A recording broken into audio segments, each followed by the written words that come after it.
আগামী জাতীয় নির্বাচন ঘিরে রাজনৈতিক উত্তাপ বাড়ছে। জামায়াত, এনসিপি ও বিএনপি তিন দলই এখন একে অপরকে হুঁশিয়ারি দিচ্ছে। তবে বিশেষজ্ঞরা বলছেন নির্বাচনের আগে এসব বক্তব্য রাজনৈতিক কৌশল। কেউ ভোট বাড়াতে চায়, কেউ চাপ সৃষ্টি করতে চায়। একই সাথে সহিংসতা কমাতে আইনশৃঙ্খলা বাহিনীকে সতর্ক থাকার পরামর্শ দিয়েছেন তারা। আরিফিন শাওনের রিপোর্ট। সানবিট সব দিবে সামাল। সানবিট ম্যাজিক প্রেস ডিশওয়াশিং এর মাথা ঘোরানো সলিউশন। যদি কিনা ওঠে আঙ্গুল বাঁকা করব। বিএনপি অলরেডি সংঘাত শুরু করে দিয়েছে, জামায়াতও মাঠে নেমেছে। আসলে বাংলাদেশ কোন সংঘাতের দিকে যাচ্ছে আমাদের জানা নেই। জাতীয় নির্বাচন যতই ঘনিয়ে আসছে ততই উত্তপ্ত হচ্ছে রাজনৈতিক অঙ্গন। জামায়াত বলছে তারা কোনো জোটের ছায়াই নয়, নিজেদের শক্তিতেই লড়বে।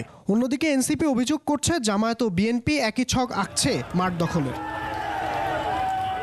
বিএনপি নেতারা পাল্টা বলছেন নতুন দলগুলোর বক্তব্য বিভ্রান্তি ছড়ানোর কৌশল মাত্র। রাজনৈতিক এই হুঁশিয়ারি বিনিময়ে জনগণের মধ্যে তৈরি হয়েছে বিভ্রান্তি ও অনিশ্চয়তা। তবে বিশেষজ্ঞরা বলছেন গণতান্ত্রিক রাজনীতিতে এইসব ইতিবাচক এবং নির্বাচনের আগে ভোট ব্যাংক বাড়ানোর কৌশল এটি। এটা খুবই নরমাল বিষয় রাজনীতির, এবং বাক যুদ্ধ ছাড়া তো রাজনীতি হয় না আসলে। মানে এক পক্ষ আরেক পক্ষকে পরাজিত করতে হলে এটা খুব স্বাভাবিক। এইটা আসলে কখন রাজনৈতিক পরিবেশকে নষ্ট করে, যখন আপনি লিমিটটা ক্রস করে ফেলেন। বা আমরা এটাকে স্বাভাবিকভাবে নিতে পারি। বিষয় হচ্ছে আমাদের যেটা বিবেচনায় নিতে হবে তা হলো তাদের কার্যক্রম কি, আমাদের দলগুলো কি এখন নির্বাচনমুখী নাকি নির্বাচনমুখী নয়।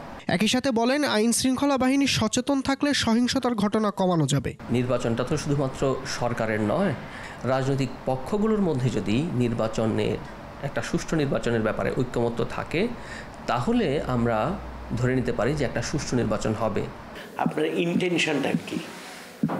ইন্টেনশন, চিন্তা, প্ল্যানিং, তিনটা জিনিস যখন একসাথে হবে তখন সহিংসতা কমানো খুব সম্ভব।